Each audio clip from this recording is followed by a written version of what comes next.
तो हम पढ़ने जा रहे हैं 10th क्लास का chapter number 10 light reflection and refraction.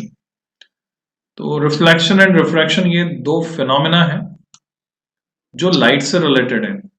जब भी लाइट किसी ट्रांसपेरेंट मीडियम की बाउंड्री पर जाकर टकराती है, जैसे यहाँ इस डायग्राम में हम देख रहे हैं, तो यहाँ दिखाया नहीं है पर पार्शली ये रिफ्लेक्ट होती है, जैसे आगे किसी डायग्राम में दिखाया होगा। बाकी मैं इसी डायग्राम में बनाकर बता देता हूं जिससे थोड़ी क्लैरिटी आ जाएगी। तो होता क्या है कि जब भी लाइट किसी ट्रांसपेरेंट मीडियम की बाउंड्री पर जाकर इंसिडेंट होती है, तो जैसे ये लाइट आ रही है तो इंसिडेंट रे का नाम हमने रख दिया P Q. P Q is the incident ray. अब ये जो पॉइंट है क्यू, यहां से पार्शियली रिफ्लेक्ट होगी, रिबाउंड। जैसे कैरम बोर्ड में हम स्ट्राइकर से रिबाउंड लेते हैं, ठीक वैसे अगर ये एंगल ऑफ इंसिडेंस है जिसको मैं आई से दिखा रहा हूं, तो ये जो होगा एंगल ऑफ रिफ्लेक्शन होगा, जिसको हम आर से दिखाएंगे। फिर आगे रूल्स पढ़ेंगे हम रिफ्लेक्शन के, तो वहां आप देखोगे कि एंगल आई एंगल आर के बराबर आता है हमेशा। जब भी आपको रिबाउंड लेना है कैरम बोर्ड में, आप इसी रूल को फॉलो करते हैं। अच्छा, ये पार्शली होती है रिफ्लेक्ट, इसको नाम देते हैं हम रिफ्लेक्टेड रे। रिफ्लेक्टेड रे और पार्शली रिफ्रैक्ट हो गई, तो ये जो इधर अंदर चले गए मीडियम में, इसको भी मैं आर से दिखा सकता हूं, पर आर में ऑलरेडी दिखा चुका, तो इसको मैं आर डैश से दिखाता हूं।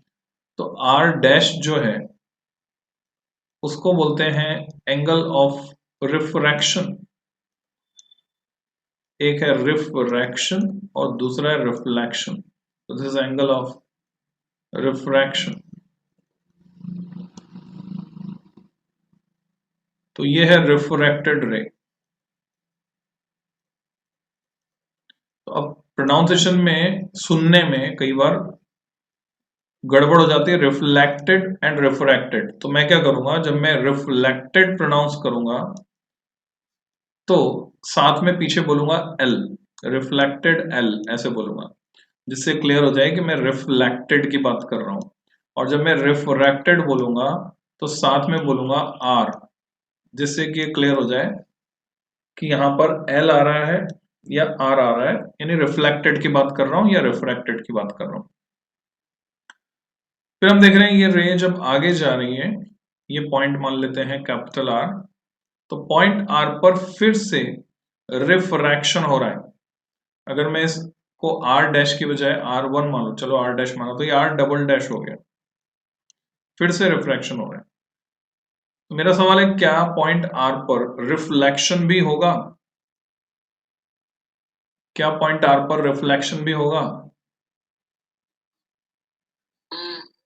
तो जवाब है हाँ, यहाँ रिफ्लेक्शन भी होगा पार्शली, यानी एक रे इधर से जाएगी।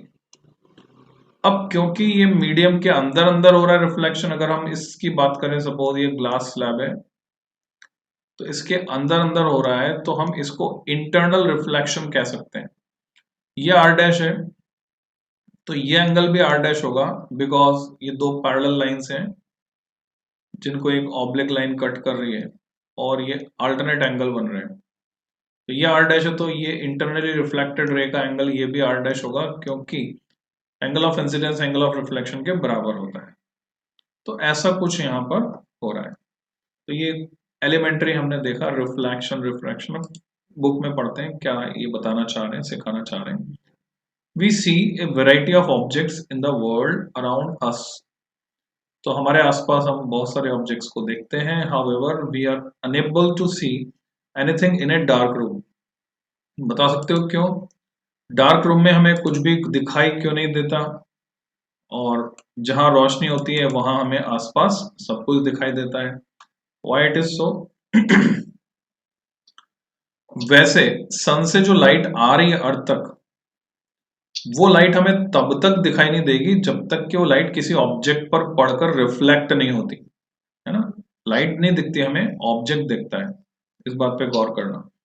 On lighting up the room, जैसे आप कमरे में रोशनी चालू करते हैं यानी बल्ब या ट्यूबलाइट जलाते हैं, थिंग्स बिकम्स विजिबल, चीजें आपको दिखने लगती है। ये एक्सपेरिमेंट करके आप देख सकते हैं अंधेरे कमरे में। What makes things visible? Just think about, सोच के देखो। During the day the sunlight helps us to see objects, an object reflects light that falls on it. ठीक है, क्योंकि वो ऑब्जेक्ट रिफ्लेक्ट कर रहा है इसीलिए वो दिखाई दे रहा है। This reflected light when received by our eyes enables us to see things। क्या हम लाइट को देख रहे हैं या हम उस ऑब्जेक्ट को देख पा रहे हैं? जवाब बताओ, लाइट देख रहे हैं या ऑब्जेक्ट? तो लाइट तो रिफ्लेक्ट हो रही है ना उस ऑब्जेक्ट पर। हाँ, क्या हमें लाइट दिखाई दे रही है या ऑब्जेक्ट दिखाई दे रहा है बिकॉज ऑफ लाइट? हाँ, हमें ऑब्जेक्ट दिखाई दे रहा है, लाइट अभी भी हम नहीं देख पा रहे हैं। We are seeing the object. तो लाइट जो है वो हमें ऑब्जेक्ट्स को देखने में मदद करती है। We are able to see through a transparent medium as light is transmitted through it. कांच में से होकर लाइट अगर जा रही है तो कांच के आर पार भी हमें दिखाई देता है, कांच के पीछे जो ऑब्जेक्ट्स हैं वो हमें दिखाई देते हैं। There are a number of common wonderful phenomena associated with light such as image formation by mirrors. हम इसके बारे में भी सीखेंगे कि मिरर्स जो है इमेज फॉर्मेशन इनके थ्रू कैसे होता है। द ट्विंकलिंग ऑफ स्टार्स, तारे क्यों टिमटिमाते हैं? अभी थोड़े दिन पहले की बात है, ये जो बृहस्पति ग्रह यानी क्या बोलेंगे उसको इंग्लिश में, उसको बोलेंगे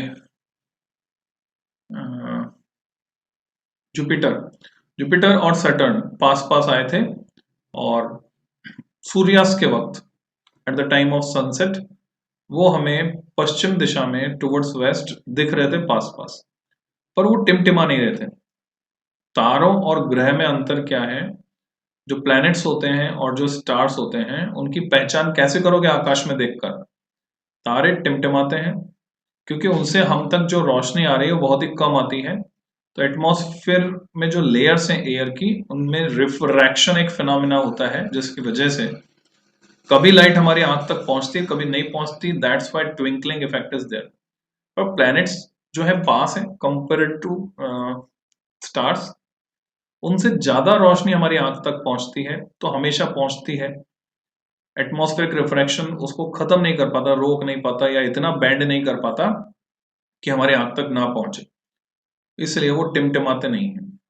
तो अगर आपको डिस्टिंग्विश करना है आसमान में देखकर कि कौन सा प्लैनेट है और कौन सा स्टार है, जिसमें ट्विंकलिंग इफेक्ट है वो स्टार है, जिसमें ट्विंकलिंग इफेक्ट नहीं है वो प्लैनेट है। स्टार्स की अपनी खुद की रोशनी होती है, प्लैनेट सनलाइट को रिफ्लेक्ट करते हैं, इसकी वजह से दिखाई देते हैं, और जो सैटेलाइट है मून वो भी इसी वजह से दिखाई देता है। Study of the properties of light helps us to explore them. Okay, light की जो भी प्रॉपर्टीज हैं वो हमारी मदद करती है। By observing the common optical phenomena. अब एक वर्ड आया optical. What does optical mean? जो भी देखने से रिलेटेड है उसको बोलेंगे optical. Around us we may conclude that light seems to travel in straight lines. ऐसा लगता है हमें कि लाइट जैसे सीधी रेखा में चलती हो। हायर लेवल पर जब आप 12th क्लास में जाएंगे तो वहां पर सीखेंगे कि लाइट मुड़ती भी है, अगर उसके रास्ते में ऑब्स्टिकल आ जाए तो मुड़ती भी है। पर जब तक हम रे ऑप्टिक्स पढ़ रहे हैं, किरण प्रकाशी की हिंदी में कहते हैं, this is part of ray optics, this is chapter of ray optics. तो ऐसा लगता है light travel in straight line. The fact that a small source of light cast a sharp shadow of an opaque object points to this straight line path of light. क्योंकि रास्ते में, अगर light के रास्ते में कोई ऑब्जेक्ट रखा हो तो उसकी परछाई बन जाती है। आप ये एक्सपेरिमेंट करके देख सकते हैं। परछाई क्यों बन रही है? क्योंकि लाइट सीधी सीधी चलेगी, रास्ते में कोई ऑब्जेक्ट है तो वो लाइट को रोक लेगा, तो पीछे उसकी शेडो कास्ट हो जाएगी, usually indicated as ray of light. तो लाइट के लिए हम टर्म यूज करते हैं रे ऑफ लाइट। अब ये येलो बॉक्स में डिटेल दी है मोर टू नो, और जानने के लिए क्या है हमारे पास? If an opaque. अब ओपेक किसे बोलते हैं? तो एक है ट्रांसपेरेंट, दूसरा है ओपेक। ट्रांसपेरेंट का उल्टा ओपेक, जिसके आर पार नहीं देखा जा सकता वो ओपेक है। जिसके आर पार देखा जा सकता है वो ट्रांसपेरेंट है। और एक तीसरी टर्म और होती है बच्चों, ट्रांसलूसेंट। तो उससे भी आपको फैमिलियर होना है, ट्रांसलूसेंट वो क्या होता है translucent? Are you familiar? Can you define और can you cite some example of translucent? Sir जैसे कि वन साइडेड, मेरा मतलब एक साइड से आप आई थिंक दूसरी स्पेलिंग देख शुड बी सकते हैं। SCENT, translucent. जब आप स्कूल जाया करते थे, बहुत लंबा समय हो गया, 1 साल पुरानी बात होगी, जब स्कूल जाया करते थे तो टिफिन बॉक्स ले जाते थे। टिफिन में अगर कोई पेपर बिछाया गया है जिस पर तेल लग गया है, उस कागज को आप देखेंगे रोशनी की तरफ करके, तो कुछ रोशनी आएगी कुछ नहीं आएगी। वो पेपर वहां से कैसा हो जाता है, उसको क्या बोलेंगे? ट्रांसलूसेंट, उसको बोलेंगे हम ट्रांसलूसेंट। तो 3 कैटेगरी हो गई, ट्रांसपेरेंट आर पार दिखेगा, ट्रांसलूसेंट पार्शियली दिखेगा, और सॉरी तीसरी कैटेगरी ओपेक, नहीं दिखेगा। If an opaque object on the path of light becomes very small, अगर वो ओपेक ऑब्जेक्ट बहुत छोटा हो जाता है, light has a tendency to bend around it. इसकी बात हम हायर लेवल पे करेंगे, 12th क्लास में करेंगे। तो लाइट की टेंडेंसी क्या है, उसके आसपास वो घूम जाएगी and not walk in a straight line, तब वो स्ट्रेट लाइन में नहीं चलेगी। An effect known as the diffraction. बच्चों इस शब्द पर गौर करो, इसको ध्यान में रखना, मेमोरी में रखना अपने। डिफ्रैक्शन, ये जो फिनोमिना है, लाइट के मुड़ने की घटना, जब लाइट मुड़ेगी सेम मीडियम में चलती हुई, मीडियम भी चेंज नहीं होगा, बिना मीडियम चेंज हुए वो मुड़ेगी, उस फिनोमिना को हम क्या बोलेंगे? Diffraction of light. कब मुड़ेगी? जब लाइट के पाथ में ओपेक ऑब्जेक्ट कैसा होगा? Very small. अब जब हम फिजिक्स में बात करते हैं बच्चों, very small is meaningless until unless हम इसके ऑर्डर ऑफ मैग्नीट्यूड की बात करें। तो वेरी स्मॉल कितना स्मॉल? तो इसका ऑर्डर ऑफ मैग्नीट्यूड अगर मैं बताऊं, जिसको हम ऐसे दिखाते हैं सिंबल से, order of magnitude, it should be comparable to wavelength of light. Light की वेवलेंथ के कंपेरेबल होना चाहिए। अब ये क्या चीज है लाइट की वेवलेंथ?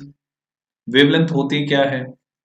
तो हम ऐसे समझ सकते हैं कि लाइट जो है वेव की फॉर्म में चलती है बच्चों।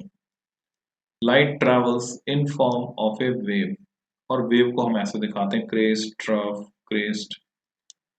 अगर हम डिस्टेंस लेते हैं क्रेस्ट टू क्रेस्ट, एक क्रेस्ट से दूसरे क्रेस्ट तक के बीच के डिस्टेंस, तो इसको हम सिंबल लैम्डा, इसको बोलते हैं लैम्डा, इससे रिप्रेजेंट करते हैं, इट इज कॉल्ड वेवलेंथ। इसी को हम कहते हैं wavelength, and this symbol is called lambda. B भी आता है लैम्बडा। तो लैम्डा है ये, बी साइलेंट सा है प्रोनाउंसिएशन में। और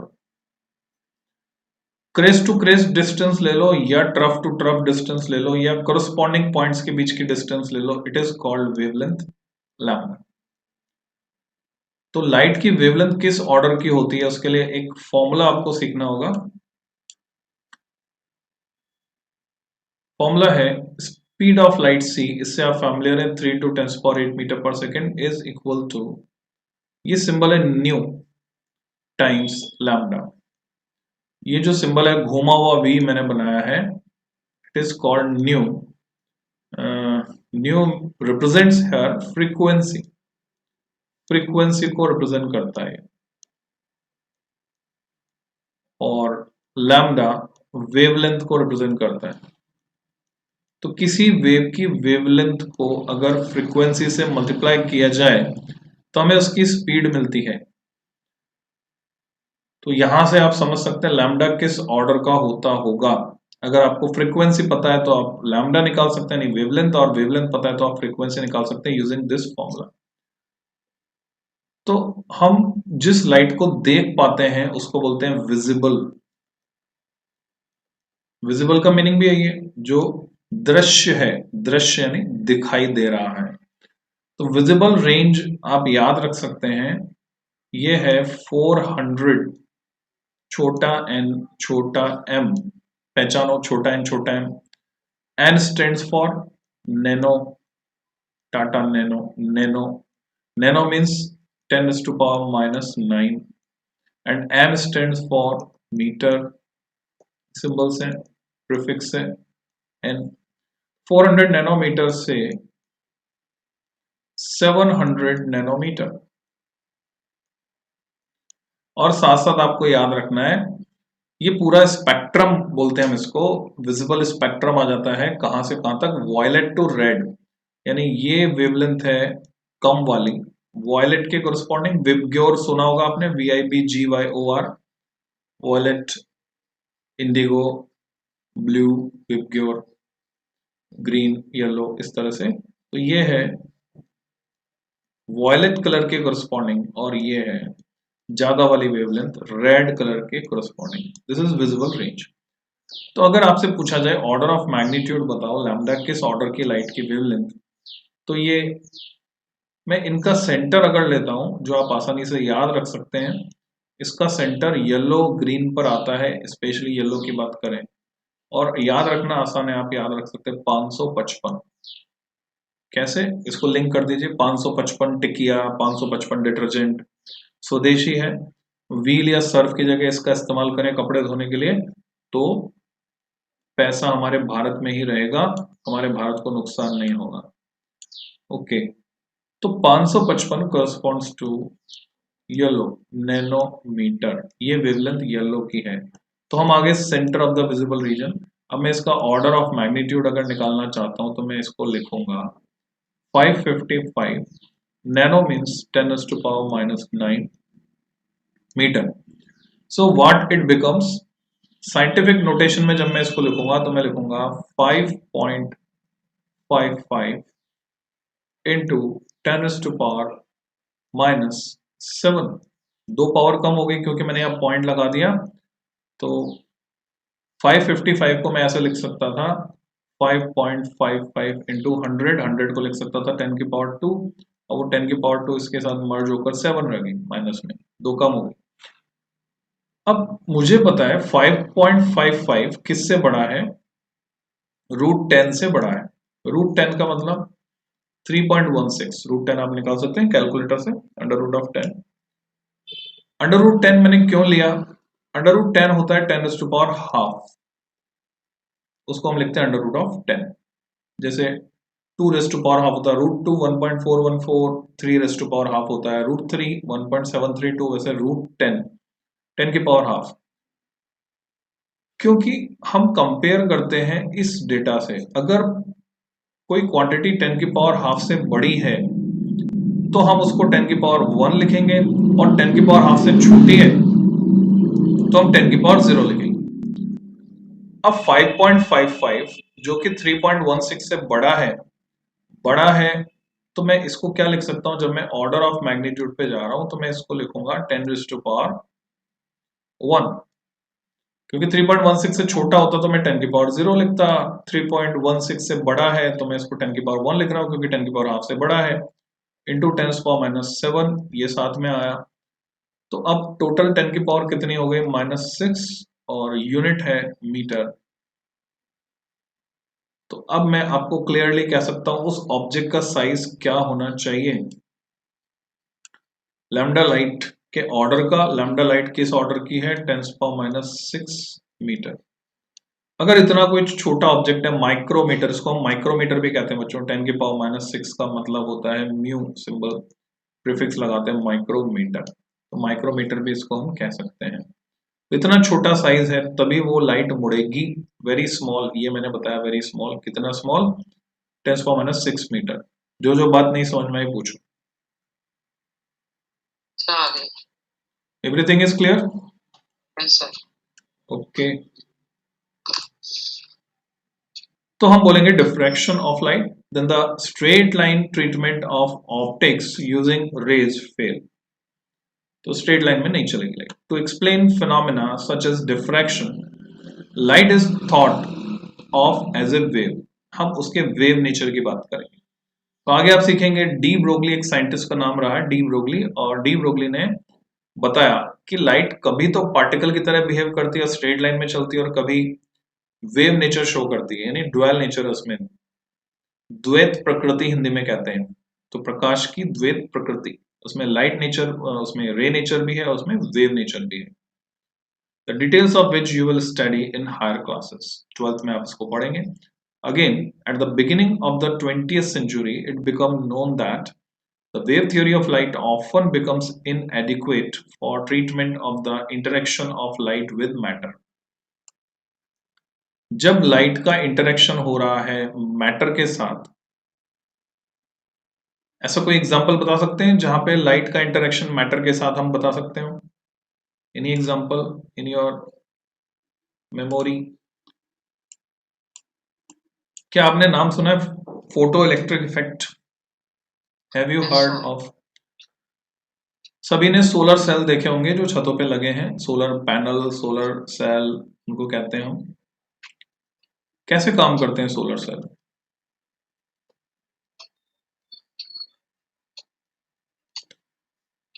मान लो ये सोलर सेल है, सोलर पैनल है, battery panel, solar cell. Sunlight इस पर आकर गिरती है, तो सनलाइट आकर गिरी, सनलाइट के पास एनर्जी है, उस एनर्जी को लेकर यहां मौजूद इलेक्ट्रॉन, कंडक्शन होता है यहां पर, यानी अगर वो एनर्जी सफिशिएंट है तो ये इलेक्ट्रॉन एमिट हो जाते हैं, और इलेक्ट्रॉन ही चाहिए हमें करंट को फ्लो कराने के लिए। तो ये जो इंटरेक्शन है सनलाइट का, लाइट का इंटरेक्शन किससे है? सोलर सेल में जो मटेरियल है, मेटल यहां लगा रखा हमने, जनरली हम यूज करते हैं सेमीकंडक्टर, सिलिकॉन का इस्तेमाल करते हैं मोस्ट ऑफ द टाइम, या सिलिकॉन जैसे किसी सेमीकंडक्टिंग कंपाउंड का इस्तेमाल हम करते हैं। सिलिकॉन तो मेटल एलिमेंट है जो सेमीकंडक्टर है, कंडक्टर और इंसुलेटर के बीच का जो होता है उसको बोलते हैं सेमीकंडक्टर। पार्शियली कंडक्ट करता है, पार्शियली कंडक्ट नहीं करता है, सेमीकंडक्टर। सेमी बोलते हैं, सेमी ट्रांसपेरेंट, सेमीकंडक्टर ऐसे है।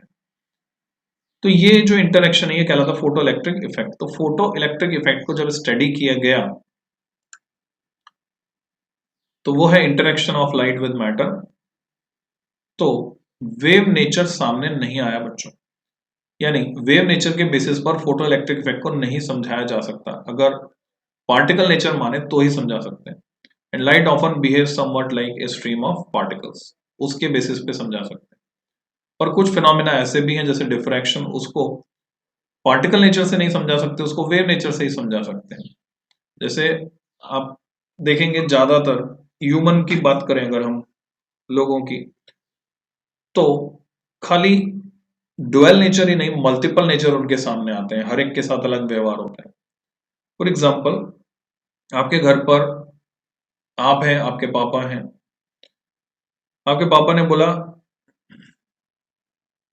अरे चिंटू जा एक गिलास पानी लेकर आ, मेरे को प्यास लगी। मान लो आपका नाम Chintu. So this is one kind of behaviour. अभी क्या है, सिचुएशन चेंज हो गई, आपके घर में मेहमान आए हुए हैं, अभी आपके पापा आपसे पानी मंगाना चाहते हैं तो बोलेंगे अरे बेटा अभिषेक जाओ एक गिलास पानी लेकर आओ। So you notice that nature get change, अभी उनके बोलने का तरीका बदल गया। सो लाइट भी है तो लाइट, पर कभी वो पार्टिकल की तरह बिहेव करती है और डिफरेंट सिचुएशन में वो वेव की तरह बिहेव करती है। This confusion about the true nature of light continued for some years till a modern quantum theory of light emerged in which light is neither a wave nor a particle. तो conclusion क्या निकला? ना तो वो wave है ना particle है। The new theory reconciles the particle properties of light with the wave nature, दोनों का combination है। कभी particle nature exhibit होता है, कभी wave nature exhibit होता है। In this chapter we shall study the phenomena of reflection, उसको हम समझेंगे, and refraction of light using the straight line propagation of light. These basic concepts will help us in the study of some of the optical phenomena in nature. उसी से हमें मदद मिलेगी optical phenomena को समझने। We shall try to understand in this chapter the reflection of light by spherical mirrors and refraction of light and their application in real life situations, तो वो हम समझने की कोशिश करेंगे। किसकी मदद लेंगे? स्फेरिकल मिरर्स की। अब ये क्या होते हैं? जिसमें आप शक्ल देखते हैं, क्या वो स्फेरिकल मिरर है? जवाब बताओ। जिसमें आप शक्ल देखते हो, क्या वो स्फेरिकल मिरर है? नहीं। वो प्लेन मिरर है। और जो आपकी गाड़ी में लगा हुआ है, क्या वो स्फेरिकल मिरर है, जिसमें आप पीछे से आने वाले व्हीकल्स को देखते हो? Yes sir. Answer is yes. Yes sir. वो कॉन्वेक्स मिरर है, स्फेरिकल है। क्या और किसी शेप के मिरर हो सकते हैं? गाड़ी की हेडलाइट में जो रिफ्लेक्टर लगा हुआ है, क्या वो स्फेरिकल मिरर है? Yes sir. अभी जवाब है नहीं। पुरानी गाड़ियों में जब बात करें हम, लैम्ब्रेटा स्कूटर, लैम्बी स्कूटर या राजदूत मोटरसाइकिल की जो पहले के टाइम में आया करते थे, पहले के टाइम में जो रिफ्लेक्टर हुआ करते थे वो स्फेरिकल होते थे। अभी सभी रिफ्लेक्टर पैराबोलिक है नेचर में। ये भी एक सवाल बनता है, ऐसा क्यों? पैराबोलिक रिफ्लेक्टर क्यों यूज करते हैं? Parabola is slightly different shape. Parabola कैसा दिखता है? स्फीयर तो सब जानते हैं, बॉल। पैराबोला का शेप कुछ इस तरह से होता है। और वो लैंप जब यहां लगा रहेगा बल्ब, तो हमें एक पैरेलल बीम मिलती है। तो अभी आप गौर से देखेंगे तो वो पैराबोलिक रिफ्लेक्टर है। हम आगे डिस्कस करेंगे व्हाई दीज आर पैराबोलिक। तो स्फेरिकल हो सकते हैं, पैराबोलिक हो सकते हैं, और भी अलग शेप के हो सकते हैं, इलिप्टिकल हो सकते हैं। And refraction of light and their application in real life situation, उनको हम डिस्कस करेंगे। तो आर्टिकल है 10.1, reflection of light.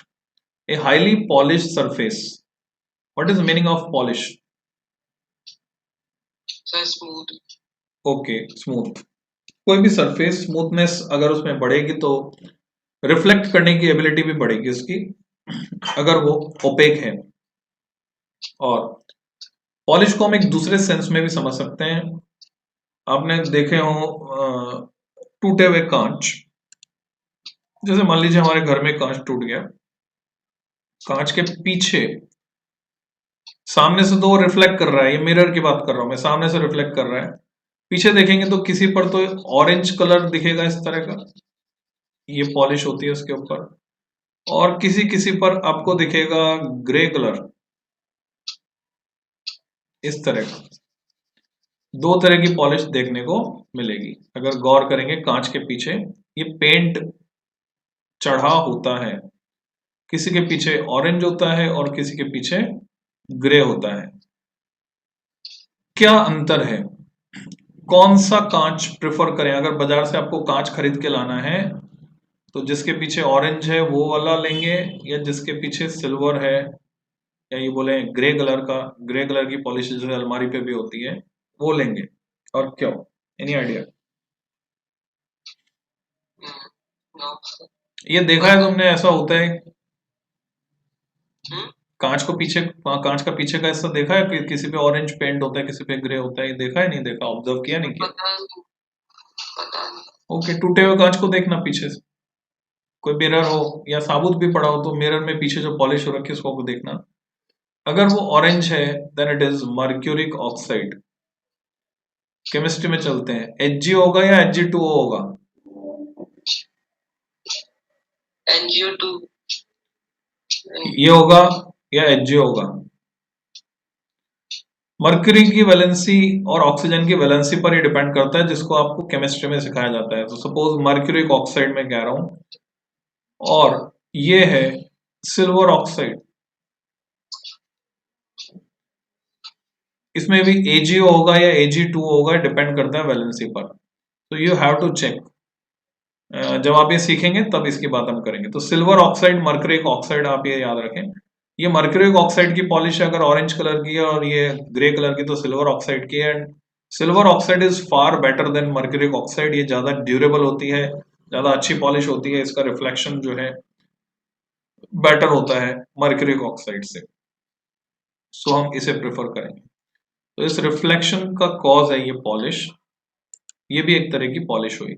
A highly polished surface such as a mirror reflects most of the light falling on it. You are already familiar with the laws of reflection of light, वो क्या है? यहाँ बोला कि आप familiar हैं, तो क्या आप बता सकते हैं what are the laws of reflection of light? Incident ray और रिफ्लेक्शन रे एक ही एंगल पे होगी। अच्छा, हम इसको कहते हैं angle of incidence is equal to angle of reflection. अगर ये रिफ्लेक्टिंग सरफेस है, जिसको हम इस तरह से दिखाते हैं, तो incident ray, reflected ray and the normal at the point of incidence, this is normal 90 degree, this is normal। पहली बात तो ये हो गया कि ये एंगल I इस एंगल R के बराबर है। दूसरी बात, incident ray, normal and reflected ray all three lie in same plane, तीनों सेम प्लेन में लाई करते हैं। तो ये दो लॉ हैं, लॉज ऑफ रिफ्लेक्शन के नाम से हमको हम जानते हैं। Let us recall these law. The angle of incidence is equal to angle of reflection, and the incident ray, the normal to the mirror at the point of incidence, and the reflected ray all lie in the same plane. These laws of reflection are applicable to all types of reflecting surfaces, including spherical surfaces, चाहे वो spherical हो। What does it mean? ये तो है plane। अगर ये spherical है, जिसको मैं ऐसे दिखा रहा हूँ 2D में, और ये समझ लो किसी बॉल का टूटा हुआ टुकड़ा है, बॉल का, not a circle, spherical, ball का टूटा है वो टुकड़ा, जैसे भगोनी का पैंदा या किसी कटोरे का। और यहां पर हम डिफाइन करते हैं कुछ चीजें जो आगे सीखेंगे। हम डिफाइन करते हैं पोल, पोल से जाने वाली हॉरिजॉन्टल लाइन को हम बोलते हैं प्रिंसिपल एक्सिस। तो अगर कोई रे इंसिडेंट है इस स्फेरिकल सरफेस पर, जिस स्फेरिकल सरफेस का जो सेंटर है वो यहां कहीं है, जिसको हम बोलते हैं सेंटर ऑफ कर्वेचर। तो इस सेंटर से अगर मैं एक लाइन खींचता हूं जो इस पॉइंट बी पर जाकर मिलती है, तो स्फेयर पर जो रेडियस होती है वो नॉर्मल होती है, यानी ये 90 डिग्री एंगल पर जाएगी, यानी ये नॉर्मल हो गया। तो ये नॉर्मल हो गया, तो यहां से यहां तक ये हुआ एंगल ऑफ इंसिडेंस। तो जब ये रे रिफ्लेक्ट होकर जाएगी तो वो इस तरह से जाएगी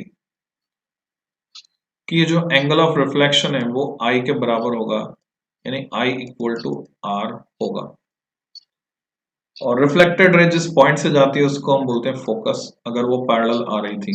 तो ये सब डिटेल हम सीखेंगे, डिटेल ऐसे मैंने अभी बताया। Okay, these laws of reflection are applicable to all types of reflecting surface, चाहे वो spherical हो।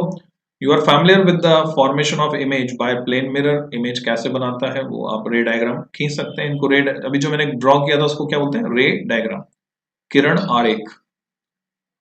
What are the properties of the image? वो इमेज कैसी होगी, क्या रियल होगी, क्या वर्चुअल होगी, सीधी होगी, उल्टी होगी, तो हम प्रॉपर्टीज डिफाइन करते हैं। तो आप जिस प्लेन मिरर में अपनी शक्ल देखते हैं, मिरर के सामने जाके खड़े हो जाएं और जज करें। जहां इमेज आपको दिख रही है, क्या वास्तव में वहां इमेज है? क्या वो इमेज सीधी है या उल्टी है? तो उसके हिसाब से हम इमेज की प्रॉपर्टीज तय करेंगे। Image form by plane mirror is always virtual and erect. Virtual यानी आभासी, रियल नहीं होती, वर्चुअल होती है। रियल उसको बोलते हैं जिसको हम स्क्रीन पर ऑब्टेन कर सकते हैं। जो आप प्लेन मिरर से इमेज बनती है वो उतना ही पीछे बनती है जितना आप आगे खड़े होते हैं, उसको हम स्क्रीन पर ऑब्टेन नहीं कर सकते। और सीधी होती है। The size of the image is equal to that of the object, same size की होती है। The image formed is as far behind the mirror as the object is in front of it. जितना दूर आप जाएंगे image उतना ही पीछे। Further the image is laterally inverted. Laterally inverted का मतलब है कि आपका जो लेफ्ट हैंड है वो इमेज के राइट साइड में होगा। हाउ वुड नहीं, image left hand left side में होगा वैसे तो, ठीक है, लेफ्ट हैंड सामने दिखेगा, पर वो इमेज के लिए उल्टा होगा, तो इसको हम लेटरली इन्वर्टेड बोलते हैं। लेटरली रिवर्स बोलने के बजाय लेटरली इन्वर्टेड। तो इसको, इस शब्द को ज्यादा अच्छे से समझना है तो जस्ट इमेजिन कोई कांच है, हियर इज ए मिरर जो नीचे जमीन पे पड़ा है, फर्श पे, और इस पे जाकर आप खड़े हो गए, तो आपकी इमेज आपको जो दिखेगी, पैर तो यहीं पर दिखेंगे, और ये आपकी जो शक्ल है, मतलब आप जो है वो नीचे चले जाएंगे, तो इसको बोलेंगे इन्वर्टेड। पैर आप उल्टे दिखेंगे अपने आप को, अपने आप खुद की शक्ल देखेंगे मिरर पे खड़े होके, तो आप अपने आप को पाएंगे कि उल्टा हो गए आप। So it is called laterally inverted. How would the images be when the reflecting surfaces are curved? Curved होंगी तो कैसे होंगी? Let us explore. तो यहां एक्सप्लोर करने से पहले ये एक्टिविटी आप खुद से भी कर सकते हैं, इसको हम डिस्कस करेंगे नेक्स्ट क्लास में। मीनवाइल प्लेन मिरर के साथ, और ये जो एक्टिविटी बोला गया है चम्मच लेकर शाइनिंग स्पून, क्योंकि इसमें आपको दोनों तरह की कर्व सर्फेसेस मिल जाएंगे, convex and concave, so you have to perform this activity. So that's all for today's class. Next class में हम आगे डिस्कस करेंगे।